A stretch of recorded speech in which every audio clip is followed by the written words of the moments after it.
The air feels different in PTA's movies. As someone I would consider to be the premier director of his era, alongside names like Fincher and Tarantino, his films are riddled with characters whose weight looms larger than the spectacle of the movie itself. Now, Paul Thomas Anderson is no stranger to spectacle. The earliest cuts in his filmography, like Hard Eight, Boogie Nights, and Magnolia, feature these large ensemble casts and plot-driven narratives with sweeping set pieces that scratch the surface of larger thematic ideas relating to forgiveness, the search for happiness, inner meaning, interconnectedness, and, well, porn. They were bombastic to say the least, with an otherworldly sense of bigness to them. Magnolia in particular, with its ceaseless unending score that is as intertwined into the fabric of the narrative as the lives of the characters themselves. It wasn't until Punch Drunk Love that we would begin to see PTA as a director who placed character at the forefront, capturing his protagonists with an alluring sense of intimacy concerning their strange and uniquely singular perspectives, transitioning from these larger-than-life movies to these intimate portrayals of character with a capital C. And there's a breadth of characters that PTA has given his audiences access to, from the industrious strides of temporarily embarrassed millionaires to the PTSD traumatized oddballs to the Freudian and sexually provocative creative geniuses. His characters form bonds of loves even when they probably shouldn't. They're greedy, fleshed with regret, loneliness, and childhood trauma. They have social anxiety, they're drug addicts, they're control freaks. But no matter what kind of character PTA affixes his ever-probing gaze on, there's a central thematic idea he continues to circle back to, and it's the search for self. We know that search for self is an inescapable part of the human experience, especially as depicted by Anderson. It's the place where our conception of the world around us meets the world's conception of us, where inner nature and outer nature battle for some semblance of understanding and concrete space within us and without us, at the mercy of a world that aims to break us. This idea is fully highlighted by the way PTA characters tend to stick out from the landscapes they contemplate over.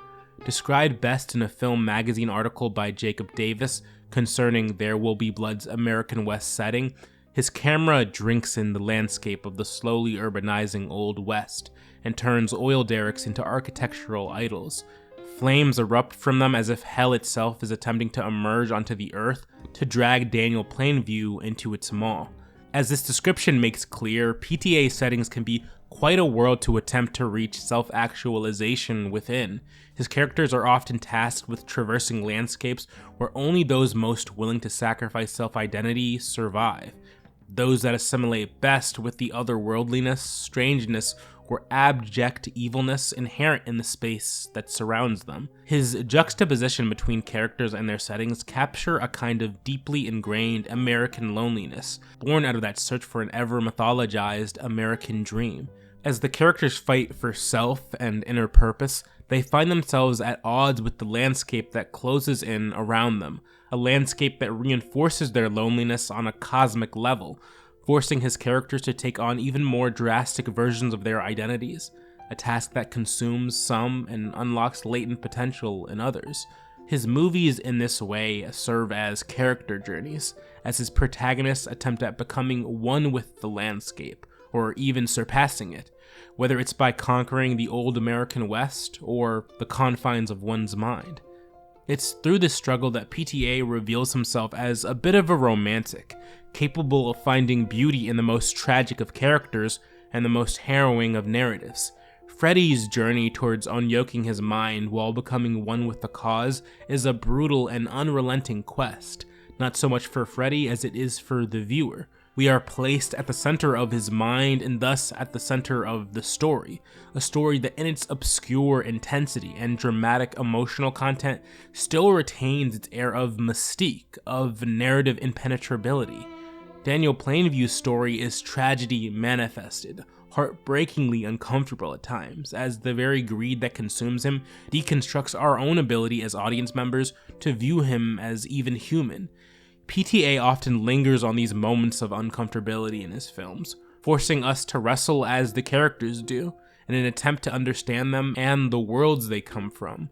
It's because of this feature that I often walk away from his films with a profound level of empathy for the strange and even morally dubious. It speaks to how persuasive and personal his camera can be. PTA is the best at that, at transporting you to feeling. It's also because of this I struggled to come to the conclusion that PTA movies are truly about things.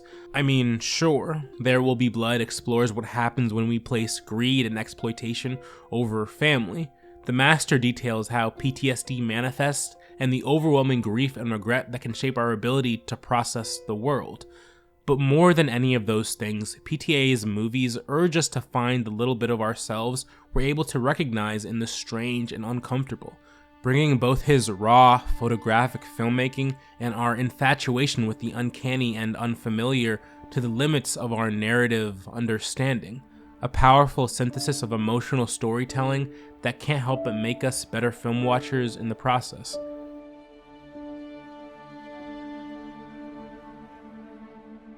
Mind Theater is a solo effort produced and written by me, Ewa Kingbere.